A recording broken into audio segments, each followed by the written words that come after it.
noite, irmãos. Estamos no Instagram, estamos no Facebook também, da Igreja Verbo da Vida Morumbi. Jesus Cristo mudou meu viver. Jesus Cristo mudou meu viver.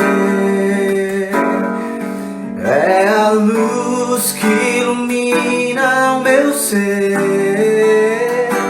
Sim, Jesus Cristo mudou meu viver. Jesus Cristo, Jesus Cristo mudou meu viver. Jesus Cristo mudou meu viver.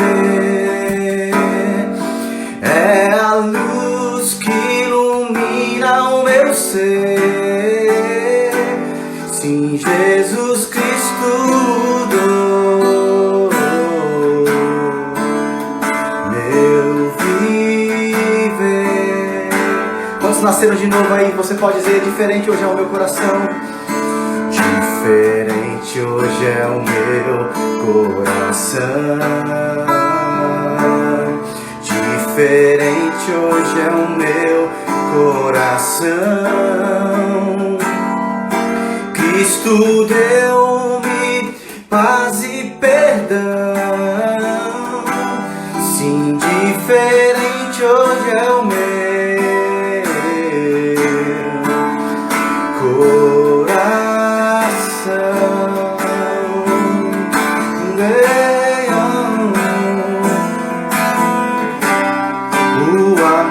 só conheci em canções que falavam de ilusões.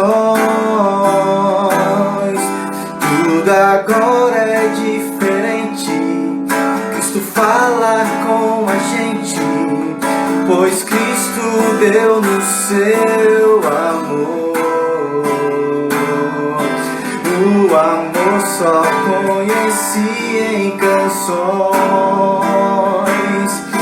que falavam de ilusões.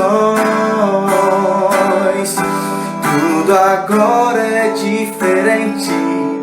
Cristo fala com a gente, pois Cristo deu-me o seu amor.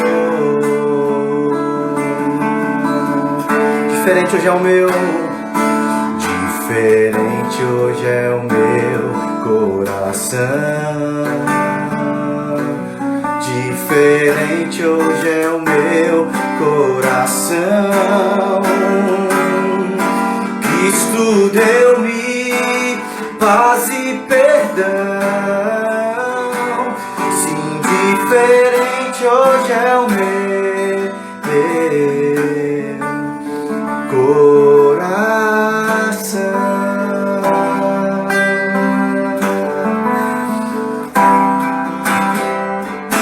Aleluia!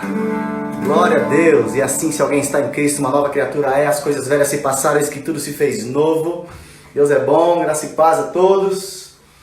Aleluia! Vamos chamar o nosso convidado aqui. Eu estou com muita expectativa para esse tempo hoje com nosso querido convidado, Marcelo Saraiva. Ok, já vou chamá-lo aqui. Seu papel, pega papel, caneta, vamos anotar. Estamos em um tempo de estudo, amém?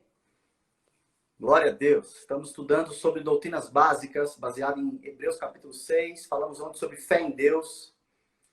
Gente, teve um probleminha ontem, eu acho que eu apaguei o vídeo, não deixei o vídeo disponível de ontem. Foi tão bom, foi tão enriquecedor. Estou aguardando somente o Marcelo se conectar aqui. Mas é um tempo de estudo, né? Doutrinas fundamentais, alicerces que todo cristão precisa ter. Isso já é também para responder muitos questionamentos. Pastor, por que isso? Por que aquilo? Então, primeiro nós precisamos olhar o fundamento, olhar o alicerce, aquilo que estamos firmado. A nossa crença está em quê? precisamos estar linkados a isso, né? Eu estou aguardando aqui o Marcelo se conectar, irmãos. Já solicitei e está aparecendo aqui que ele está se conectando. Pode ser algum problema de internet. Me veio no coração, Marcelo, trazer uma série de ensinamentos sobre doutrinas básicas. Eu fiz uma primeira live falando um pouquinho sobre a importância da doutrina, a importância da palavra para o crescimento individual, pessoal, enfim. E ontem eu comecei falando sobre uma das 6 doutrinas escritas em Hebreus capítulo 6, e eu falei sobre fé em Deus. E hoje nós vamos falar sobre juízo eterno, né? Um tema que muita gente tem dúvida, poucos sabem explicar, mas você topou o desafio de ministrar para a gente hoje. Então eu quero deixar à vontade, pode começar aí a fluir. Estão todos aqui com a Bíblia na mão, papel e caneta para anotar. Vamos avançar. Okay. Como você falou, pastor Esdras, o ensino de doutrinas básicas, embora seja algo básico, equivocadamente algumas pessoas acham que por ser básico deve ser negligenciado. Algumas pessoas têm, não, isso é básico, eu prefiro me aprofundar em doutrinas mais, realidades mais profundas de Cristo. Mas o fato é que se a gente não estudar verdades básicas, se a gente não entender essas verdades básicas, então, se é básico, deve ser compreendido por todo cristão, né? Deve ser estudado por todo cristão. E se a gente for comparar ou fazer um contraste com religiões que se dizem ser cristãs, elas vão... É o filtro para saber se é uma crença cristã ou não, as doutrinas básicas. Para você ter ideia, né, as testemunhas de Jeová, o ensino das testemunhas de Jeová, eles negam uma doutrina dessas 6 doutrinas básicas. Eles negam o juízo. Eles não creem que haverá um juízo, um julgamento. Eles não creem que existe um inferno e um lago que arde com isso. É figurado. Ora, mas é interessante que, do mesmo jeito que Jesus ele falou sobre a bênção eterna, ele falou sobre o tormento eterno. A eternidade que foi descrita por Cristo, ele descreveu em desfrutar de uma bênção eterna ou de um tormento, um sofrimento é real. Eles não creem no juízo. E se eles não creem no juízo, faz com que não sejam cristãos. Então vamos continuar, né? Deixa eu falar de novo aqui. Pessoal, o tema hoje é juízo eterno, ok? Vamos começar de novo. Provavelmente o tempo que a gente tem não vai dar, a gente vai encerrar e começa de novo a hora que der o tempo limite. Não tem problema, não. A gente manda bala e vamos trabalhar bem esse tema hoje. Deus é bom. Então, Marcelo, fica à vontade. O time é todo seu. Então, pessoal, olá. Em primeiro lugar, eu quero agradecer ao pastor Esdras pelo convite, né, para estar tocando nesse assunto. Essa matéria de doutrinas básicas eu ensinei tem um tempo, né, 1 mês aqui em Campina Grande, né, mesmo com tá tendo rema online, por enquanto, daqui a pouco vai voltar em 6 locais, o rema presencial.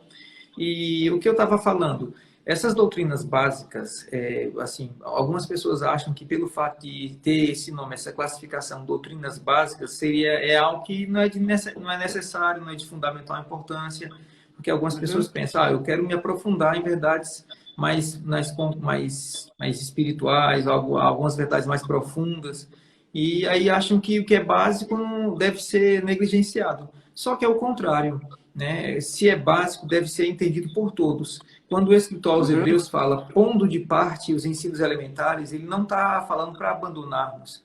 O que ele está falando é que a expressão que ele quer falar é o seguinte: colocar ao lado para uma consulta posterior. É como uma pessoa, uma vez, quando eu estava estudando para uma matéria, eu pegava várias bíblias e livros e colocava na mesa, bem próximo, e ficava lendo uma bíblia. E eu colocava aquele material próximo para uma consulta posterior. A mesma coisa com as doutrinas básicas. Então, eu tinha falado também, pastor Esdras, que é o filtro para detectar se uma pessoa é cristã ou não, né? Porque cristão não é somente aquele que diz que crê em Jesus, mas é aquele que crê nesses 6 aspectos básicos. E eu costumo dizer que eu poderia visitar qualquer igreja cristã, desde que eles creiam juntamente conosco em 6 doutrinas básicas. Fé em Deus, arrependimento de obras mortas, fé em Deus, ensino de batismos, imposição de mãos, ressurreição dos mortos e juízo eterno. Pronto. O que nos identifica como cristãos são esses 6 aspectos básicos. Os pormenores depois a gente conversa. Se você observar o ensino dos testemunhos de Jeová, né, que o russelismo, eles negam uma dessas doutrinas, e pelo fato de negar uma das doutrinas do cristianismo, eles deixam de ser cristãos para ser qualquer outro ensino. Né? Eles negam que é justamente juízo. Eles acham que somente os testemunhos de Jeová é que ressuscitarão e ninguém vai ser julgado. Mas a Bíblia mostra o contrário. A Bíblia mostra que todo ser humano vai ressuscitar e todo ser humano vai enfrentar um juízo. O texto básico que eu poderia iniciar está escrito em Hebreus 9, 27. Certo? Hebreus 9, 27 diz: e assim como aos homens está ordenado morrer em uma só vez, vindo depois disso o juízo. Existe uma ordem de acontecimentos, uma ordem de processos. Em primeiro lugar, nós nascemos, vivemos aqui na Terra. Se nós nos convertemos, ainda vamos enfrentar um julgamento, o tribunal de Cristo. E quem não se converteu também vai enfrentar um julgamento, o trono branco. Mas, cristão ou não, todos vão prestar contas. Claro, eu ainda vou falar sobre isso, claro que o tribunal de Cristo é completamente diferente do trono branco, sem comparação. E do mesmo jeito que na sociedade em que nós vivemos, existem várias instâncias de tribunais, vários níveis de tribunais, por exemplo, tribunal de pequenas causas, o nome já diz, são coisas pequenas, coisas banais. Já tem o Supremo Tribunal Federal, a última instância. Então, do mesmo jeito também, de uma certa maneira, existe diferença, distinção de juízo para juízo, de julgamento para julgamento. Mas o que importa é todo ser humano vai ser julgado, todo ser humano vai prestar conta. E, citando o texto novamente, Hebreus 9, 27 diz: e assim como aos homens está ordenado a morrer em uma só vez, vindo depois disso o juízo. É interessante que a Bíblia é repleta de ensinos sobre juízo. Juízo eterno ou juízo vindouro é uma doutrina, só que a Bíblia fala também sobre outros juízos. Eu não vou entrar no mérito, mas a Bíblia mostra isso. A Bíblia mostra que pessoas que viveram a vida de tamanha bagunça e mergulharam tanto no pecado que colheram um juízo em vida. Elas não viveram tempo suficiente. É como você já pegou o metrô em São Paulo, né? Você pega de um ponto A a um ponto B, só que você pode descer em uma estação antes, na metade do percurso. A mesma coisa. A Bíblia fala que a homem está ordenado a viver e a morrer e vir depois disso o juízo. Só que é possível a pessoa abreviar os seus dias aqui na Terra. Ela colheu um juízo em vida e depois ainda prestar conta da sua vida. Mas esse é outro assunto. Basicamente, existem 4 critérios que nos fazem entender o juízo de Deus. Como é que Deus vai julgar? Em primeiro lugar, o juízo de Deus é segundo a verdade, o juízo de Deus é segundo as obras, o juízo de Deus é sem acepção de pessoas e o juízo de Deus é segundo a luz disponível àqueles que serão julgados. Se a gente for observar em todos esses os juízos, vai obedecer esses critérios. O juízo de Deus é segundo a verdade, segundo as obras, sem acepção de pessoas e segundo a luz, o entendimento que a pessoa tem, né, sobre Deus. É por isso que tem um texto que diz: a quem muito é dado, muito será o quê? Cobrado. Então, quem teve uma exposição maior da palavra, quem entendeu mais da palavra, quem teve oportunidade, ou até mesmo em um local, numa cidade onde houve uma exposição maior do evangelho, aqueles cristãos, aquelas pessoas, elas serão julgadas com um critério diferente. Então, o juízo de Deus é segundo a verdade, segundo as obras, sem acepção e segundo a luz disponível àqueles que serão julgados. E eu quero falar sobre o juízo de Deus que é segundo a verdade. Eu peço, né, que os irmãos abram a Bíblia em Romanos, no capítulo 2. Romanos, capítulo 2. Paulo, no versículo 1, ele vem falando. Olha só. Portanto, És indesculpável ao homem quando julgas, quem quer que seja, porque no que julgas a outro, a ti mesmo te condenas. Pois pratica as mesmas coisas que condenas. Pois bem sabemos que o juízo de Deus é segundo a verdade contra os que tais coisas praticam. Versículo 2 novamente. Hebreus 2:2. Bem sabemos que o juízo de Deus é segundo a verdade contra os que tais coisas praticam. Bem, é um critério, é um padrão. O juízo de Deus é de acordo, é segundo a verdade. E a pergunta é, o que é a verdade? A verdade é aquilo que as pessoas estão dizendo? Não. Verdade é aquilo que a palavra de Deus diz. Em João 17:17, Jesus Cristo disse, Pai, santifica-os na verdade. A tua palavra é a verdade. É o critério número 1 pelo qual seremos julgados, a verdade. Já certo pregador já disse que quando chegarmos no céu, no tribunal de Cristo, vai ter uma Bíblia aberta e nós seremos julgados de acordo com a Bíblia. Porque é segundo a verdade.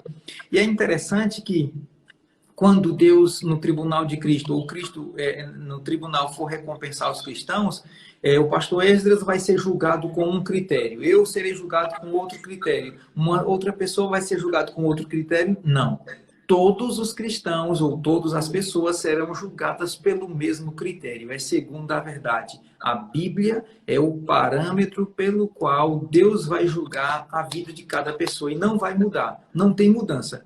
Então, se eu adequo, se eu amoldo a minha vida à palavra, quando chegar lá, só vai ter surpresa positiva, só vai ter alegria.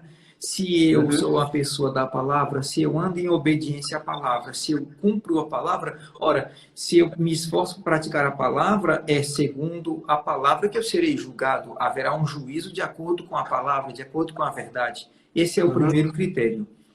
E o segundo critério, o juízo de Deus é segundo as obras.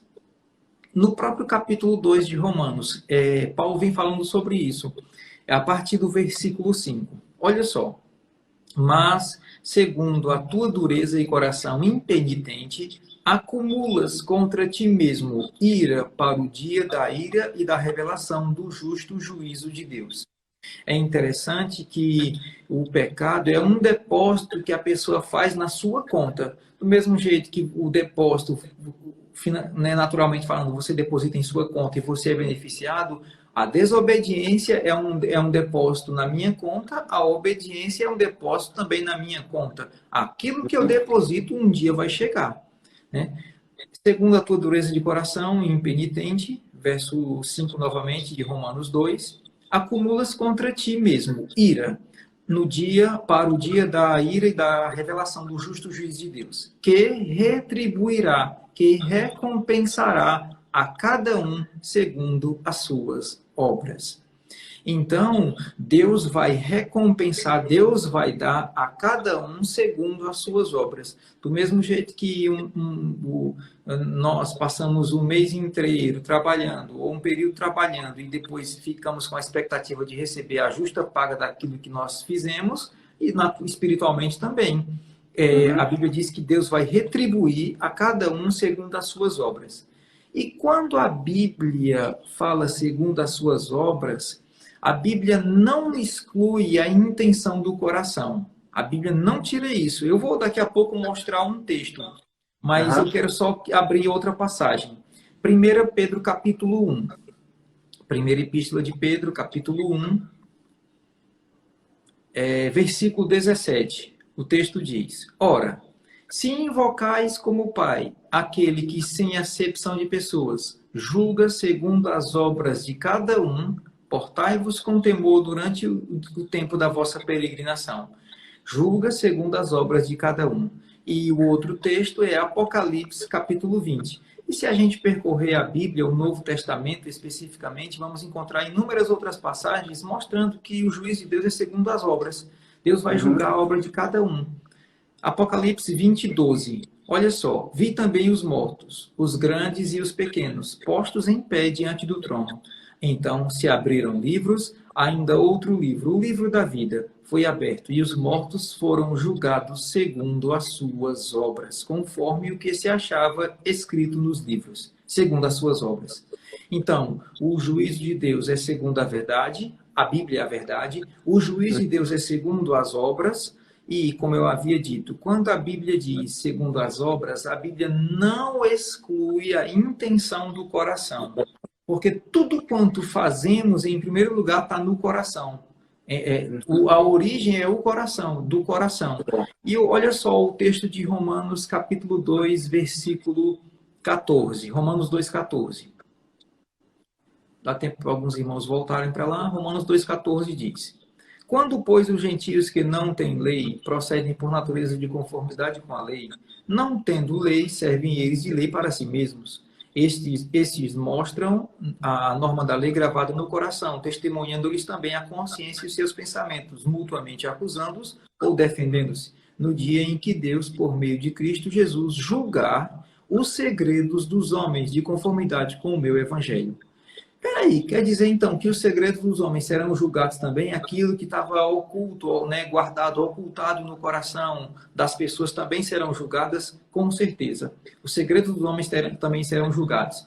Para você ter ideia, pastor Esdras, como o negócio é tão sério, que referindo-se ao mundo, Jesus disse que toda palavra frívola que tiver sido proferida pelos homens, dela darão conta no dia do juízo. Tudo quanto a humanidade faz, até mesmo em palavras. Ah, mas eu falei por falar. É justamente essa palavra frívola, uma palavra banal. Dela darão conta no dia do juízo. Então, não tem... no dia do juízo, o homem será julgado segundo a verdade, segundo as obras, e quando fala obra, não exclui a intenção, e o juízo de Deus é segundo... é sem acepção de pessoas. Ora, nós vivemos em um mundo corrompido. Depois da queda de Adão, esperar a perfeição aqui na Terra, né? De fato, a oração de Jesus Cristo foi: seja feita a tua vontade aqui na Terra, assim como a tua vontade é feita nos céus. O juízo de Deus é sem acepção de pessoas. Vivemos em um mundo corrompido. Num tribunal do júri, por exemplo, por incrível que pareça, existem inúmeros fatores que influenciam no juízo, no juízo de um juiz, no parecer de um juiz, até mesmo a vestimenta. Se uma pessoa for bem trajada, se ela for de terno, bem penteada, arrumada, ela vai transmitir tanto para o tribunal do júri como para o juiz um parecer. Agora, se ela for toda desarrumada, se ela for com até mesmo uma roupa inapropriada, ela vai transmitir uma outra informação. O juízo das pessoas sofre influência por fatores externos. E a gente vive num mundo corrupto, onde várias coisas influenciam no juízo. A cor da pele, a profissão, poder aquisitivo, preferência partidária, né? Classe social, inúmeras coisas podem contribuir ou influenciar no juízo humano. Só que com Deus, nada disso influencia. Deus não se permite, Deus não se deixa influenciar por nenhum desses fatores. Não existe nada que possa influenciar o juízo de Deus. Só para você ter ideia. Lá em Apocalipse tem uma passagem que diz que Satanás acusa os filhos de Deus de dia e de noite. Algumas pessoas acham que quando Satanás acusa os cristãos, é como se fosse um tribunal do júri. Como assim? Satanás, ele munido de provas, chega para Deus: ó, fulano de tal fez isso, fez isso, fez isso, fez isso, fez isso. E aí Deus toma um susto e diz: meu Deus do céu, eu não sabia que tu tinha feito isso tudo, não. É verdade? Nada influencia o juízo de Deus.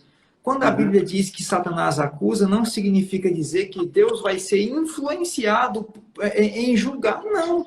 Tudo quanto o diabo está dizendo para Deus não é novidade. Então não vai influenciar o juízo de Deus. Até porque Deus sabe o nosso futuro muito mais do que a gente sabe o nosso passado, né? Então Deus não se deixa influenciar por nada. O texto que vai sintetizar tudo quanto eu tenho afirmado está em 1 Samuel 16, 7. Olha só. 1 Samuel 16, 7 diz: porém o Senhor disse a Samuel: não atentes para a sua aparência, nem para a sua altura, porque eu rejeitei, porque o Senhor não vê como o homem vê. O homem vê o exterior, o Senhor, porém, vê o coração.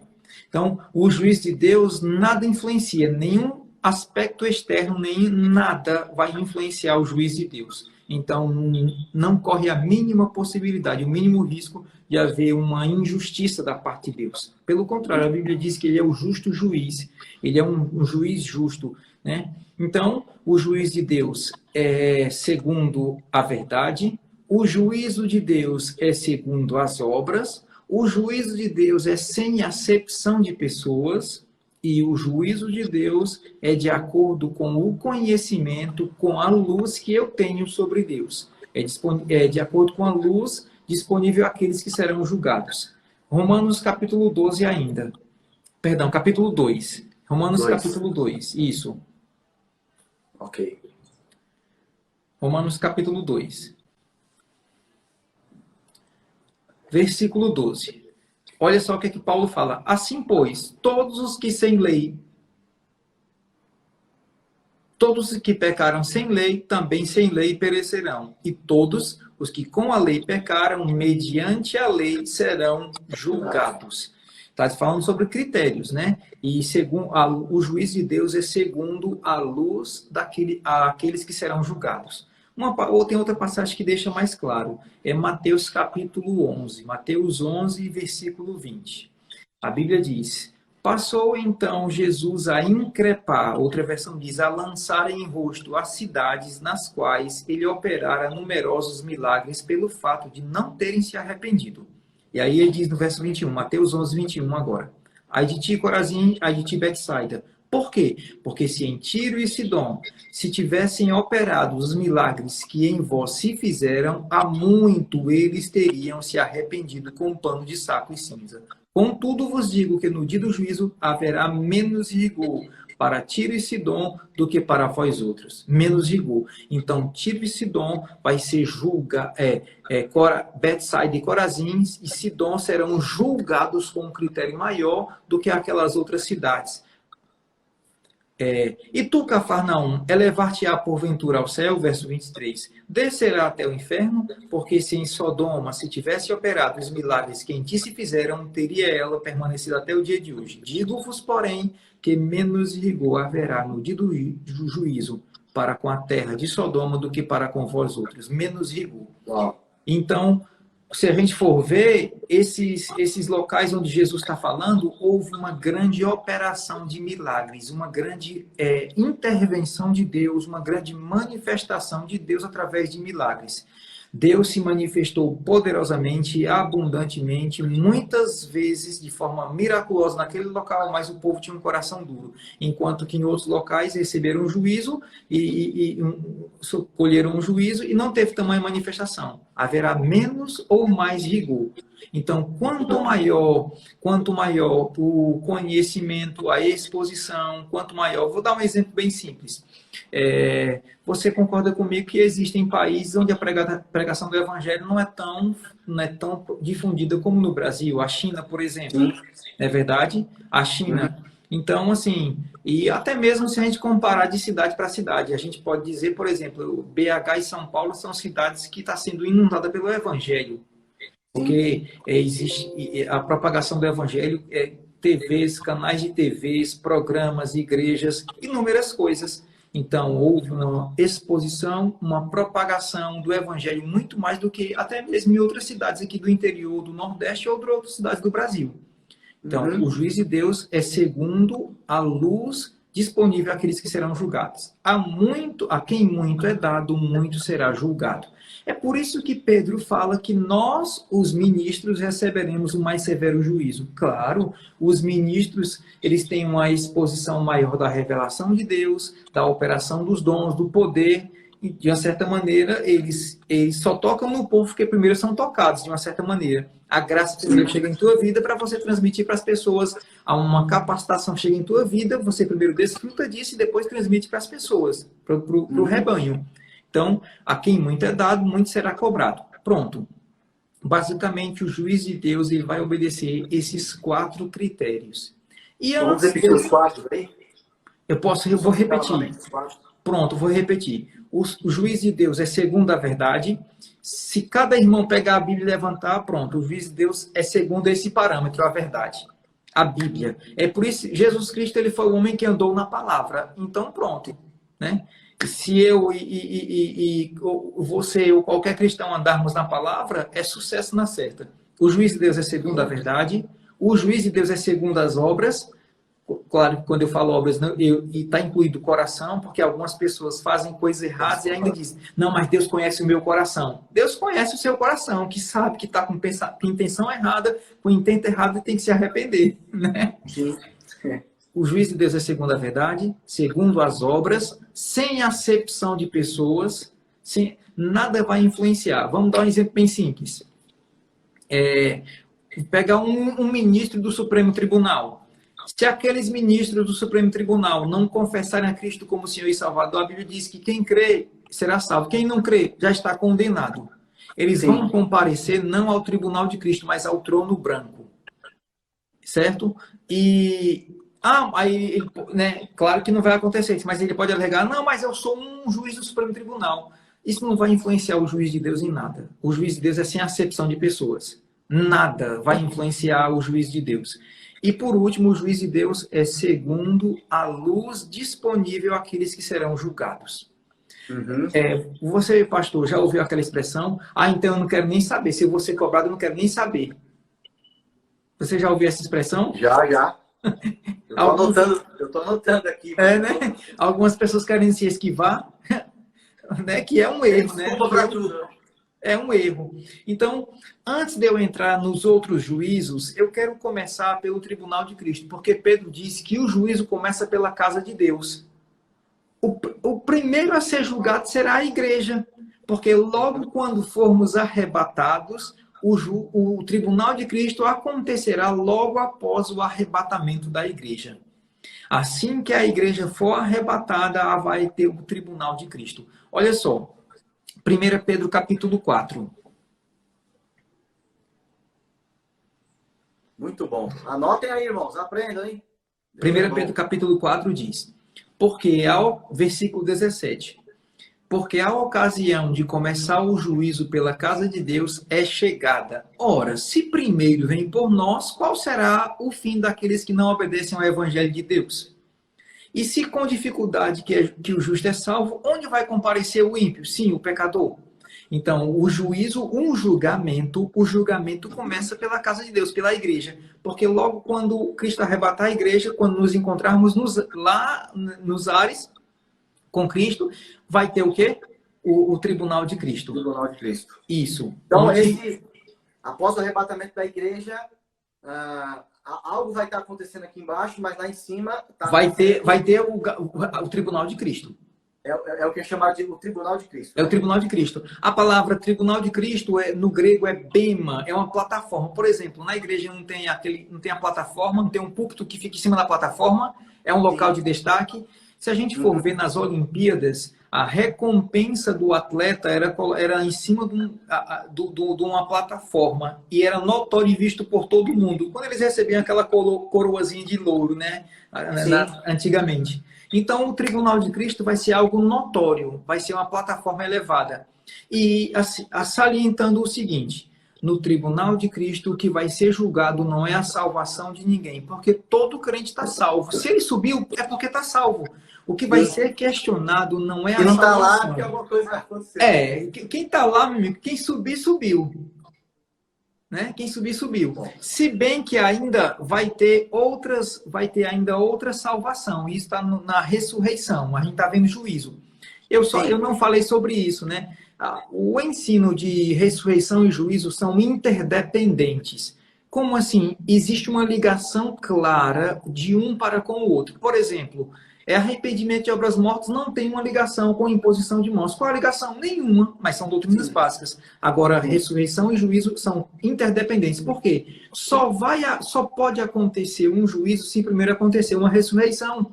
É impossível que aconteça um julgamento se Deus não ressuscitar para prestar contas. E Deus vai fazer isso.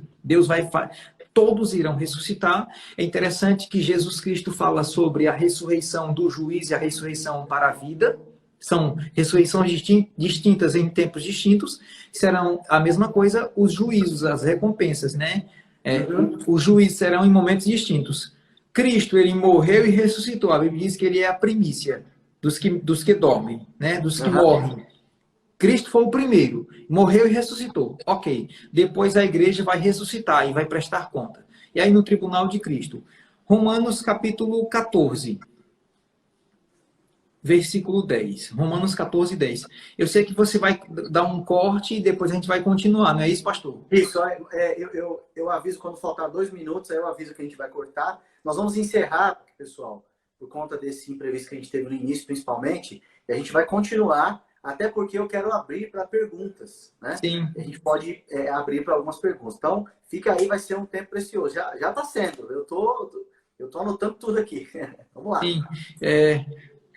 Pronto. Então vamos lá. Romanos capítulo 14, versículo 10. Diz: Tu, porém, porque julgas teu irmão? E tu, porque desprezas o teu? Pois todos compareceremos perante o tribunal de Deus. Verso 12. Assim, pois, cada um de nós dará conta de si mesmo a Deus. Geralmente, quando estou ministrando, eu peço que os irmãos repitam. Repita comigo. Eu vou dar conta da minha vida. Eu vou dar conta da minha vida. Pronto. Cada um vai dar conta da sua vida. A pergunta que eu faço é: a salvação é individual? Sim, a salvação é individual. Nenhuma pessoa pode, através da sua habilidade, capacidade, rebocar alguém na salvação, no arrebatamento. Não dá. Né? Não dá. A salvação é individual, o galardão, a recompensa também é individual. O que eu faço para Deus vai manifestar recompensa na minha vida. E é bom a gente salientar isso, porque a recompensa... Paulo disse em 1 Timóteo que uma vida piedosa, em outras versões falam, uma vida consagrada, uma vida de devoção a Deus, tem promessa da vida presente e da vida que há de vir. Então, quando fala sobre galardão, a gente não vai ser galardoado somente lá, a gente vai ser galardoado aqui também. Né? Claro que vai afetar a nossa vida. O que nós fazemos para Deus afeta... isso aí. Tem galardão aqui e lá também. Viver uma vida de consagração, de piedade e obediência. Tem galardão aqui e lá também. E especificamente existe um texto em Apocalipse que fala que o que nós fazemos aqui para Deus vai refletir em nossas vestes. A palavra diz que quando for ter, lá em Apocalipse, eu não estou lembrado especificamente, está aqui na apostila, mas é porque eu peguei a apostila, é extensa, e para adiantar, né? Para adiantar. A Bíblia diz que a igreja a si mesmo se ataviou, pois foi dado a vestir-se com vestes de linho resplandecente. E essas vestes são as obras justas, tudo aquilo que os cristãos fizeram aqui na terra. O que eu e você, ou qualquer cristão, o que nós fazemos aqui na terra vai resplandecer nas bodas do Cordeiro na vida vindoura. Então, sobre galardão, outra passagem que fala sobre recompensa, sobre galardão, o Tribunal de Cristo, perdão, 2 aos Coríntios, capítulo 5. Ok. 2 aos Coríntios, capítulo 5.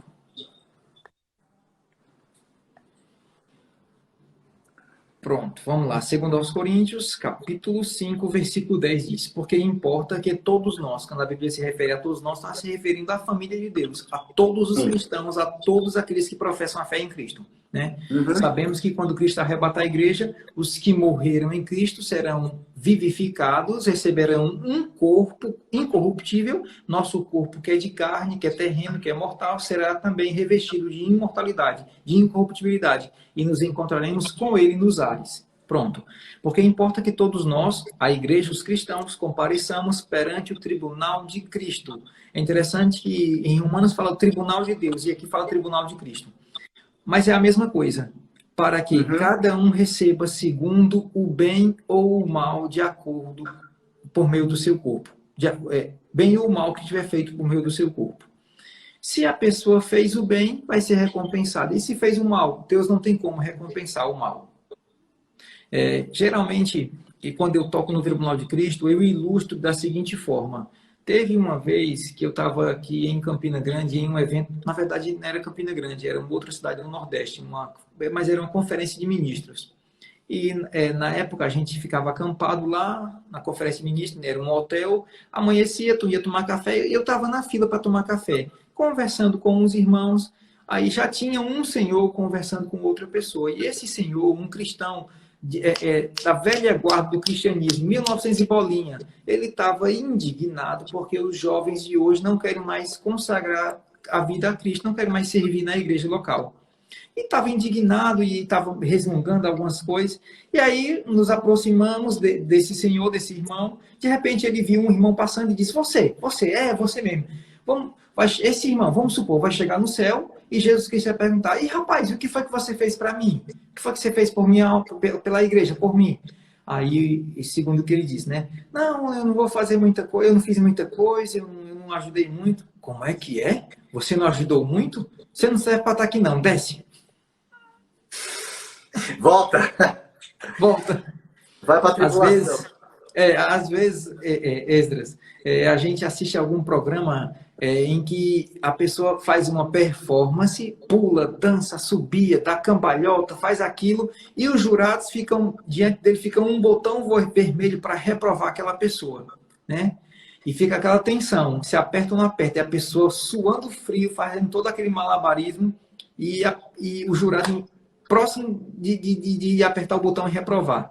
O que eu quero dizer para os irmãos que estão nos assistindo aqui, quando você chegar no tribunal de Cristo, diante de Jesus, não vai ter aquele botão vermelho. Você não vai descer. Uma vez que você subiu, você não vai descer. Você é filho de Deus, vai ser arrebatado. Glória a Deus. Por quê? Porque a Bíblia é clara em afirmar que Jesus Cristo garantiu a nossa salvação. E é uma das grandes verdades do Novo Testamento. A Bíblia é inequívoca em afirmar isso. Quem crê no Filho tem em si o testemunho. Aquele que crê no Filho não entrar em juízo, passou da morte para a vida. Né? Tem muitas outras passagens.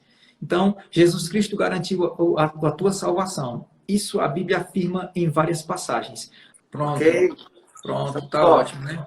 Muito bom, pode avançar. Pronto, nós tínhamos parado no exemplo, né? Afirmando isso, que Jesus Cristo garantiu nossa salvação. A Bíblia é clara.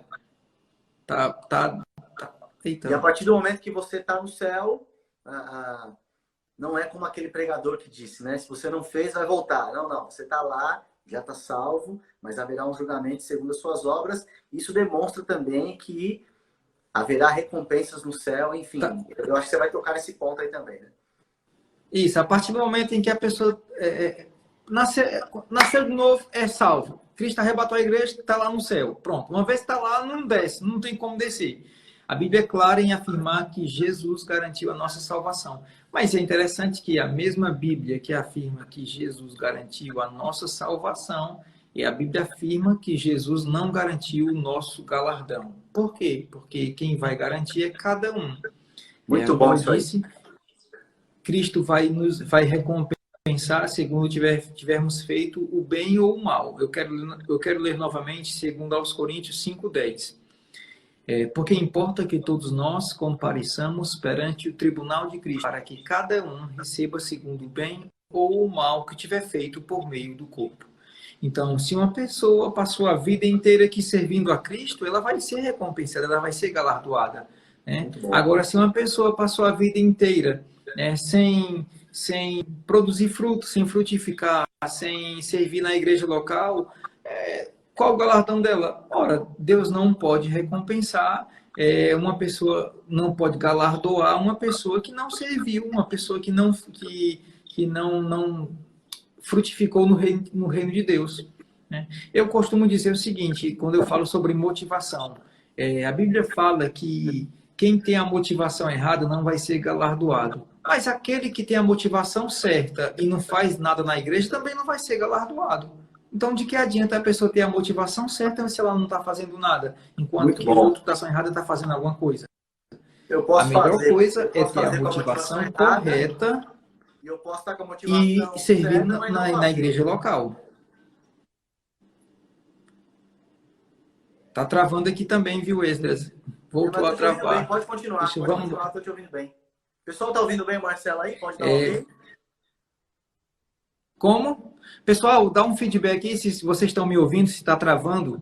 Eu estou te ouvindo bem, Alguém pode dar um feedback aí, por favor? Então vamos continuar. Então vamos lá. Vamos lá, continua. Eu tinha falado sobre o texto de Apocalipse, não foi isso? Uhum. Eu tinha falado sobre uma passagem de Apocalipse. Apocalipse capítulo 19. Apocalipse capítulo 19, versículo 7. Daqui a pouco a gente vai ler ainda concluindo o tribunal de Cristo, para depois entrarmos no trono branco em outro juízo. Olha só. Okay. Apocalipse capítulo 19, versículo 7. Alegremo-nos, exultemos e demos-lhes a glória, porque são chegados as bodas do Cordeiro, cuja esposa a si mesmo já se ataviou. A expressão a si mesma já se ataviou mostra que é responsabilidade da igreja se ataviar. É responsabilidade de cada cristão fazer algo para Deus, e o que ele faz vai refletir lá em cima. Versículo 8. Pois lhe foi dado vestir-se de linho finíssimo, resplandecente e puro, porque o linho finíssimo são os atos de justiça dos santos. Outras versões falam que esse linho finíssimo são as obras que os cristãos fizeram, é tudo quanto o cristão tem feito no reino de Deus. Esse linho finíssimo, resplandecente e puro são as obras dos cristãos, os atos de justiça. Aqui, o nosso serviço aqui na terra vai resplandecer em nossas vestes no porvir, nas bodas do Cordeiro. Então, dando continuidade, 1 Coríntios capítulo 3. 1 Coríntios capítulo 3,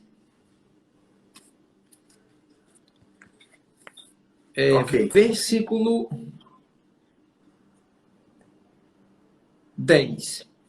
1 Coríntios capítulo 3, verso 10. Segundo a graça que me foi dada, lancei o fundamento como prudente construtor, e outro edifica sobre ele, porém cada um veja como edifica. Porque ninguém, verso 11, pode lançar outro fundamento, além do qual foi posto, o qual é Jesus Cristo. Verso 12. Contudo, se o que alguém edifica sobre o fundamento é ouro, prata, pedras preciosas, madeira, feno ou palha, manifesta se tornará a obra de cada um, pois o dia demonstrará, porque está sendo revelado o fogo, e qual seja a obra de cada um, o próprio fogo provará. Se permanecer a obra de alguém que sobre o fundamento edificou, esse receberá galardão. Se a obra de alguém se queimar, sofrerá ele o dano.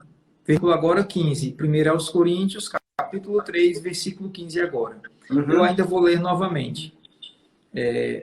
Versículo 15. Se a obra de alguém se queimar, sofrerá ele o dano, mas esse mesmo será salvo, todavia como que através do fogo. Verso 12 novamente. 1 Coríntios, capítulo 3, versículo 12. Contudo, se o que alguém edifica sobre o fundamento é ouro, prata, pedras preciosas, madeira, feno ou palha, manifesta se tornará a obra de cada um. Pois o dia a demonstrará, porque está sendo revelado pelo fogo, e qual seja a obra de cada um, o próprio fogo provará. Se permanecer a obra de alguém que sobre o fundamento edificou, esse receberá galardão. A pergunta que eu faço é, quem vai receber galardão? Se a obra que edificou permanecer. Então, corre o risco de não permanecer. A partícula se é condicional, se permanecer. E aí, versículo 15. Se a obra de alguém se queimar, sofrerá ele o dano, mas esse mesmo será salvo, todavia, como que através do fogo. Então, a obra de alguém se queimar. É possível a pessoa perder a obra que foi feita, que foi realizada aqui na Terra.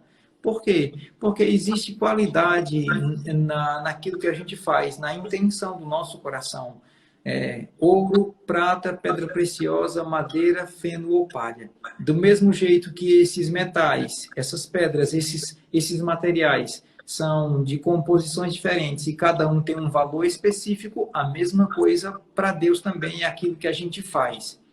E é interessante notar que Deus ele não vai recompensar o título ou o rótulo, ele vai recompensar a fidelidade. Muito bom. Então, o tribunal de Cristo é isso, onde cada cristão vai comparecer e ser recompensado, e a salvação está garantida. Né? Eu não vou falar sobre fidelidade, eu vou falar sobre fidelidade, Deus recompensa a fidelidade e não o título, o rótulo, vamos dar continuidade. Né? É interessante que o assunto de ressurreição, de juízo, esse assunto, Paulo ele comentava sobre esse assunto quando ele estava ensinando sobre Cristo. O que fez com que eu nascesse de novo foi ouvir sobre duas verdades bíblicas. Eu ouvi sobre o amor de Deus e sobre o juízo vindouro. as consequências que viriam à minha vida caso eu não confessasse a Cristo como meu Senhor e Salvador. Eu quero apenas mostrar a mensagem. Está em Atos capítulo 25, rapidamente para a gente dar continuidade. Vamos lá, muito bom. Atos 25, versículo 22. Pronto. Vamos lá, Atos 25, 22. Olha só. Então, Félix, conhecendo mais acuradamente as coisas com respeito ao caminho, ao cristianismo, adiou a causa, dizendo: quando descer o comandante Lísias, tomarei inteiro conhecimento do vosso caso. E mandou ao centurião que conservasse a Paulo detido, tratando com indulgência e não impedindo que os seus próprios o servissem. Passando alguns dias, vindo Félix, com Drusila, sua mulher, que era judia, mandou chamar a Paulo e passando a ouvi-lo a respeito da fé em Jesus Cristo. Drusila e Félix foram até onde Paulo estava preso, e aí, claro, na verdade foi o inverso, eles chamaram Paulo falasse a respeito da fé em Jesus Cristo. Paulo estava anunciando as boas novas de salvação, falando da fé em Cristo. E olha só o que é que Paulo, quando ele falava sobre a fé em Cristo, o que é que Paulo incluía?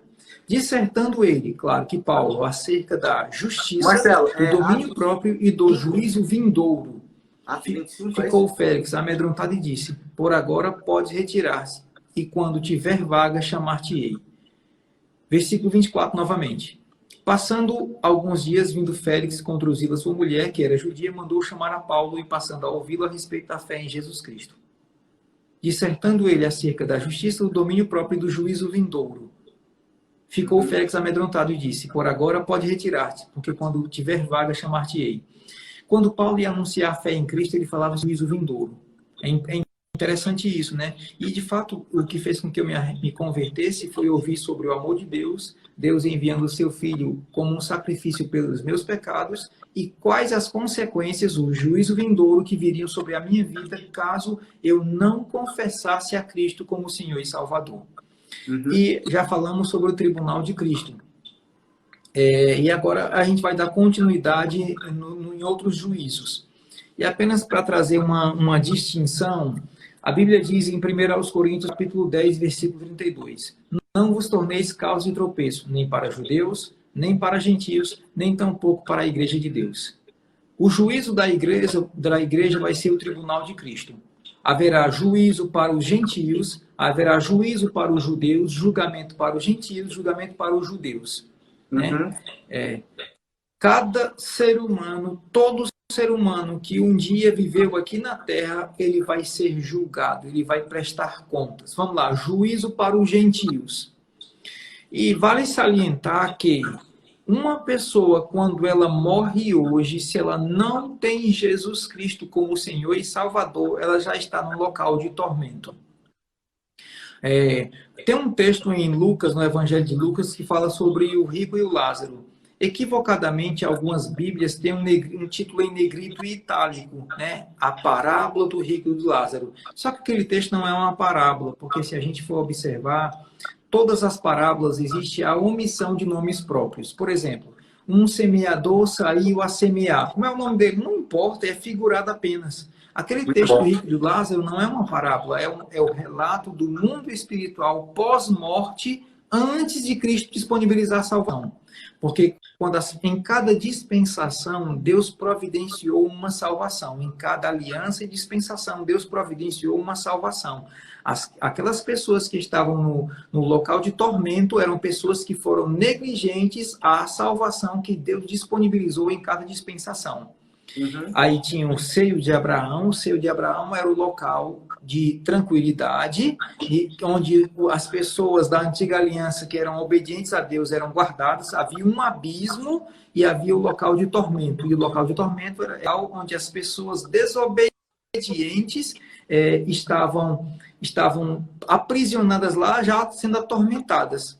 Então, é bom eu falar sobre isso, porque essas pessoas que estão no local de tormento, elas vão ressuscitar para ir comparecer no trono branco e ainda ser lançado no lago com fogo e enxofre.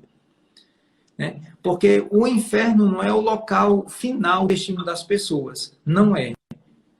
As pessoas ainda elas vão para o local de tormento, elas vão ressuscitar e ir para o trono branco, e depois a Bíblia diz que a morte deu seus mortos, o inferno deu seus mortos, e todos foram lançados lago que arde com fogo e enxofre, onde já estão Muito a sério. besta e o falso profeta. Tá? O teu vídeo ainda continua travando isso, mas a gente vai continuando aqui. Pode ir, o seu tá bom. Então, olha só, Mateus, o julgamento das nações, dos gentios, né? De todas as nações. Mateus capítulo 25, versículo 31. Isso que eu estou falando na matéria escatologia é explicado a cronologia de tudo, né? Vai explicar tudo que está acontecendo, tudo isso daqui. Eu não tenho tempo para falar. Sim. Mas a gente vai falar sobre o juízo. Eu quero enfatizar o trono branco. Por quê? Porque do mesmo jeito que Paulo, quando ele foi dissertar a fé em Cristo, quando ele foi evangelizar, ele falou sobre o juízo vindouro, e eu me converti por causa dessa realidade, nós, com sabedoria, a gente tem que falar sobre isso. A gente tem que abrir o jogo com as pessoas, dizer o seguinte, ó, rapaz, vai haver um dia, se você não confessar Cristo como teu Senhor e Salvador, vai chegar um momento em que você vai ser julgado. E aí depois a gente vai chegar lá em Apocalipse e eu vou mostrar o texto, ok? Ok. Mateus capítulo 25, versículo 31 diz: Quando vier o Filho do Homem na sua majestade e todos os anjos com ele, então se assentará no trono da sua glória. E todas as nações serão reunidas, todas as nações serão reunidas em sua presença, e ele separará uns dos outros, como o pastor separa dos cabritos as ovelhas. E porá as ovelhas à sua direita e os cabritos à sua esquerda. Então dirá o rei aos que tiverem à sua direita: Vinde a mim, benditos de meu Pai, entrai na posse do reino que está preparado desde a fundação do mundo. Porque tive fome, me deste de comer, tive sede, me deste de beber, era forasteiro e me hospedaste. Estava nu e me vestiste, e estava enfermo e me visitaste, preso e foste me ver. E a gente vê também que os que foram colocados à esquerda era o contrário. Estava nu, não vestiu, estava com fome, não alimentou, estava preso. Então, os gentios serão julgados, todas as nações. Falei sobre o juízo dos gentios, falei sobre o juízo de Israel. Pronto, o juízo de Israel. Jesus lhe respondeu: Em verdade vos digo, Mateus 19, 28. Mateus 19, 28. Jesus lhe respondeu: Em verdade vos digo que vós, os que me seguides, quando na regeneração o Filho do Homem se assentará no trono da sua glória, vós também assentareis em 12 tronos para julgar as 12 tribos de Israel. As 12 tribos de Israel serão julgadas, as nações, os gentios de todas as nações serão julgados. Eu quero apenas falar sobre o trono branco, né? O trono branco onde todas as pessoas irão comparecer. Deixa eu só pegar aqui. Está em Apocalipse, se não me falha a memória, capítulo 22. Deixa eu pegar aqui. Pronto, Apocalipse capítulo 20. Apocalipse capítulo 20. Versículo 11. Apocalipse 20, 11. Deixa eu pegar aqui nessa Bíblia.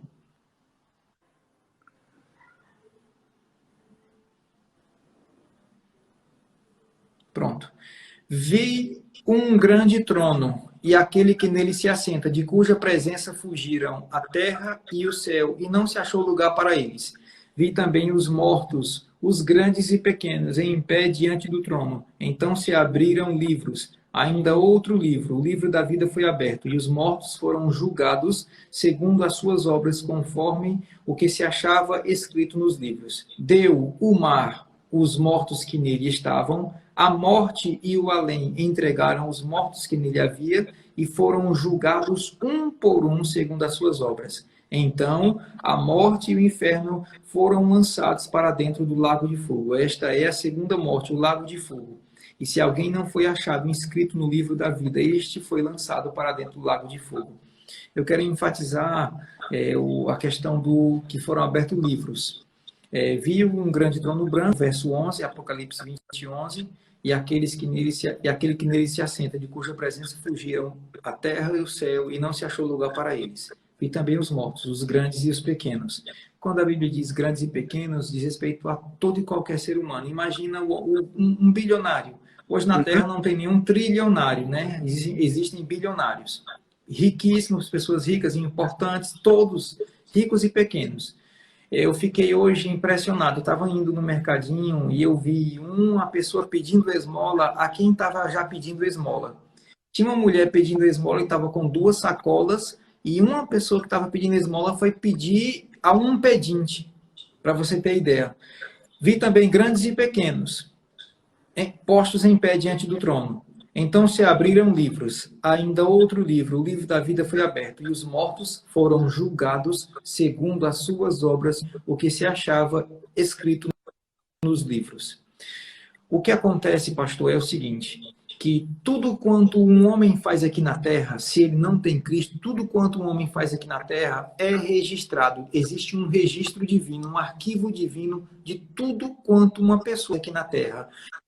Se ela chegar no trono branco é porque não tem salvação. Ela já estava no local de tormento e foi ressuscitada. Que deu o mal aos seus mortos. Deu além os seus mortos, né? Se ela vai para o trono branco é porque não tem mais jeito. Então, mas mesmo assim, como Deus é um justo juiz, Deus vai mostrar por que aquela pessoa está sentenciada para ir por lago que arde com fogo e enxofre. A Bíblia diz que serão abertos livros e as pessoas serão julgadas de acordo com as suas obras, conforme se acha escrito nesses livros. Naturalmente falando, um computador, um notebook com um HD de 1 terabyte, com 8 GB de memória RAM e um bom processamento, é capaz de armazenar, através de texto, de foto e de vídeo, desde o nascimento até a morte de uma pessoa. Lá no céu, existe arquivo divino de tudo quanto uma pessoa faz aqui na Terra. A única forma que tem de se cancelar esse escrito de dívida, arquivo divino, é quando ela confessa a Cristo como Senhor e Salvador. No momento em que ela confessa a Cristo como seu Senhor e Salvador, ela não vai para o trono branco. Pelo contrário, ela vai comparecer no tribunal de Cristo. Amém? Muito bom. Eu creio que foi suficiente o que eu falei sobre a questão de juízos, né? Agora eu estou com uma pequena dificuldade, porque desde que começou esse segundo tempo, que o teu vídeo está travando, Esdras. Eu vou tentar conectar aqui no tablet, no outro equipamento, para a gente dar continuidade e ter perguntas e respostas. Ótimo.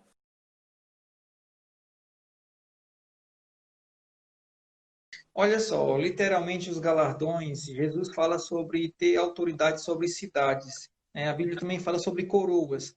Não existe tamanha clareza, não existe tamanha. A Bíblia fala sobre coroas, né, recompensas, coroas, o galardão será coroas. Jesus fala também lá, a carta escrita às igrejas, sobre dar-te-ei autoridade sobre cidades.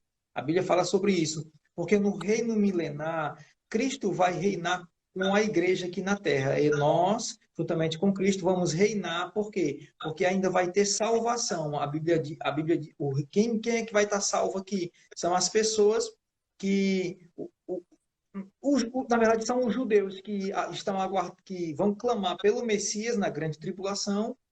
Na grande tribulação, eles vão clamar pelo Messias. Jesus vai descer e vai livrá-los.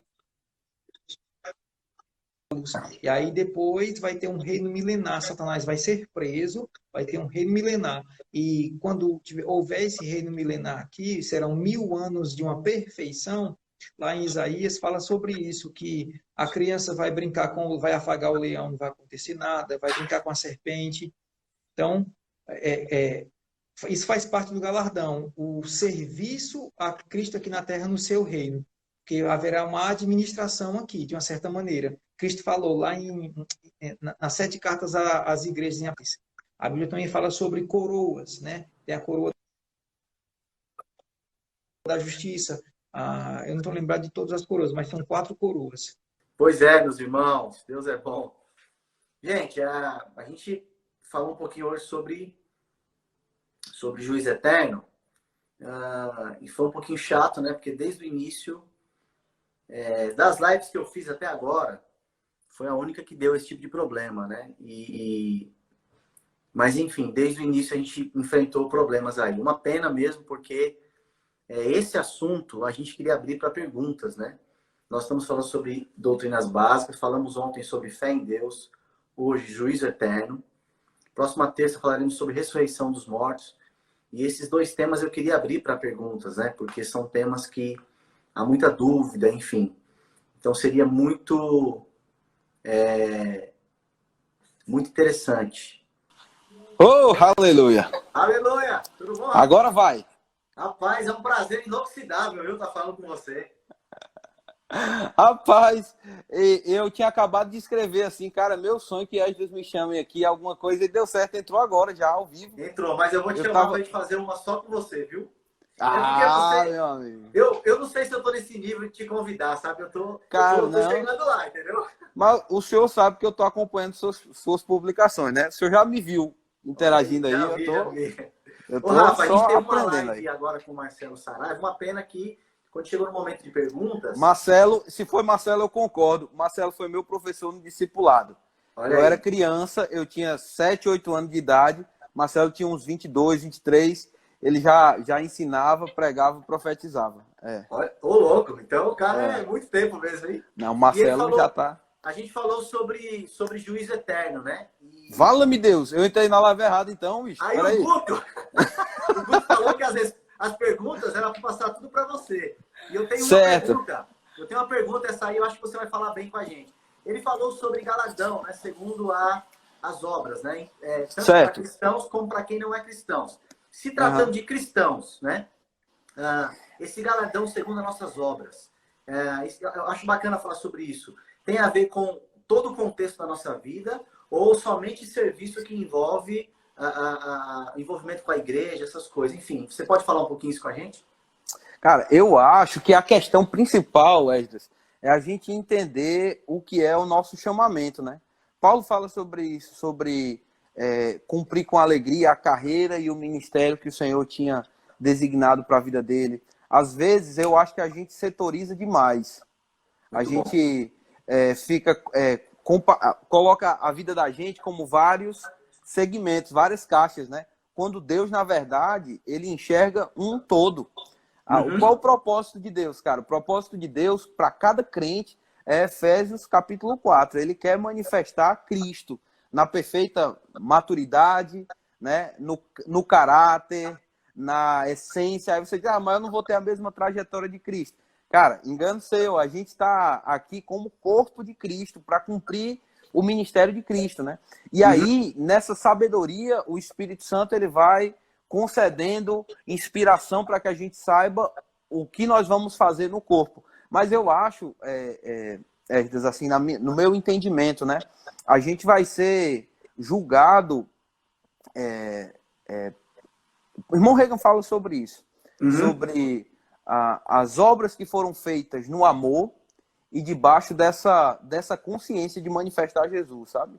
Eu acho que a gente nunca vai estar... Cara, a gente... Eu digo porque existe um sofisma, sabe? Às vezes das pessoas imaginarem assim, cara, o que Deus me chamou para fazer, eu vou me sentar aqui, vou me trancar nessa sala e vou descobrir o que Deus tem para mim. Cara, os caminhos do que Deus tem para a sua vida, elas já estão claras nas Escrituras. Quando eu manifesto o amor, eu estou manifestando Cristo. E eu estou manifestando de uma forma visível. Eu estou produzindo. O amor vai produzir obras, o amor vai começar por dentro, mas é impossível que uma vida de amor ela consiga ser escondida apenas dentro. Ela vai se evidenciar em obras, manifestar a misericórdia de Cristo aqui nessa terra. E aí eu vou deixando o Espírito me conduzindo e eu vou cumprindo a vontade do Senhor para a minha vida. Eu entendo que existe sim aquele lugar que eu fui criado por Deus para ocupar no corpo, e isso vai fazer parte daquele dia, do momento em que, como 1 Coríntios 3 fala, a gente vai expor as nossas obras e elas vão ser testadas pelo fogo, né? E eu gosto muito de lembrar disso, que a figura de Jesus, do Jesus ressuscitado, é um Jesus que tem olhos como chamas de fogo mesmo, né? E a ideia dessa prestação de contas é como se fosse uma coisa que a gente realmente não vai conseguir esconder, que a gente não vai conseguir repassar, né? Mas que aos olhos do amor vão ser provadas, porque ele é essa manifestação de amor. O fogo, ele tem essa questão do juízo, ela traz sim essa seriedade, mas eu sei que ao mesmo tempo, quando a gente está falando de Jesus e da relação da igreja com Jesus, ela vai estar, cara, bem posicionada no amor, né? Então, o que eu creio é isso, sabe, Esdras? Existe uma parte do que a gente vai cumprir relacionado a você estava na cidade certa, no lugar certo, Eu sei que obedecer o Senhor vai trazer recompensa sobre isso, mas eu sei que obedecer o Senhor vai compartilhar destes galardões pela vida no Senhor que nós manifestamos, né? Muito bom, muito bom. Já que a gente tocou nesse assunto aí, serviço cristão, né? O Marcelo Saraiva falou sobre nós seremos julgados conforme as obras, mas também baseado na intenção do coração, né? Coração envolvido, enfim. Eu sei que você tem experiência, você está pastoreando agora, né, Rafa? Que palavra você poderia trazer? Nós temos algumas situações, não dá tempo de falar sobre tudo, mas você tem pessoas que foram decepcionadas e elas não querem mais fazer nada na igreja. Ela falou assim, não, eu vou congregar, eu vou pegar minha Bíblia, sentar no banco lá e só ouvir a palavra, e eu não quero me envolver com mais nada, estou decepcionado, enfim. E você tem o cristão como um todo, né? Que ele tem que ser cuidadoso, não só em fazer, mas entender que há uma intenção no coração que tem que estar certa. Eu acho que isso é um ajuste que você faz não somente uma vez por ano, mas algo diário, né? Eu queria que você falasse por É verdade. Cara, isso servir na igreja, bicho, é uma salvação para a nossa própria vida. Eu acho que uma pessoa que pensa sobre se privar de servir é aquela mesma coisa do cara pensar, eu vou parar de respirar porque pode ser que eu pegue coronavírus. Meu Deus. Você não tem como parar de respirar, cara. A gente não tem como parar de servir o Senhor. A gente tá vivo para isso. Eu acho que eu concordo 100% com isso que Marcelo falou, né? Sobre essa consciência de que a gente vai prestar contas mesmo daquilo que Deus nos chamou para fazer e que a gente precisa descobrir e se posicionar. E isso diz respeito à nossa vida, volto a repetir, por completo, cara. Você não tem como crescer sem servir na igreja. Não tem. Se tivesse como, Jesus tinha dado as instruções para a gente se isolar em uma área e fazer alguma coisa. Mas a instrução foi para que a gente permanecesse no corpo, servindo aquele que é o cabeça do corpo. Então, um crente, ele nunca vai estar plenamente maduro espiritualmente sem servir na igreja, nunca vai estar maduro ministerialmente sem servir na igreja. O serviço na igreja é uma necessidade. E é isso que eu sei que parece exagero, parece que alguém tá falando, que a gente está falando por causa do chamado pastoral, mas isso não tem a ver apenas com o crédito que a gente vai receber disso, não. Eu vou te dizer, a gente fica completo quando a gente entende, sabe? E eu vejo nisso, assim, especialmente por causa do trabalho do Centro de Cura, cara. Rapaz, a gente trabalhar no Centro de Cura, eu costumo dizer isso. Para mim, é mais importante para mim servir no Centro de Cura do que o que eu posso fazer pelo Centro de Cura. O Centro de Cura faz mais por mim do que o que eu posso fazer por ele, porque tem uma maturidade que é desenvolvida no serviço. O texto de Efésios capítulo 4, Paulo fala sobre isso. Apóstolos, profetas, evangelistas, pastores e mestres, com qual fim? Com o fim do aperfeiçoamento dos santos para o desempenho do seu serviço. Né? Por que a gente precisa amadurecer? Porque o corpo precisa desenvolver a razão pela qual o corpo ainda está na terra, cara. Então, você pensar assim, porque alguém me feriu, eu vou me privar de servir. Cara, não faça isso não. É segurança para você, é segurança para a sua saúde, é segurança para as suas emoções, é segurança para o seu ser por completo.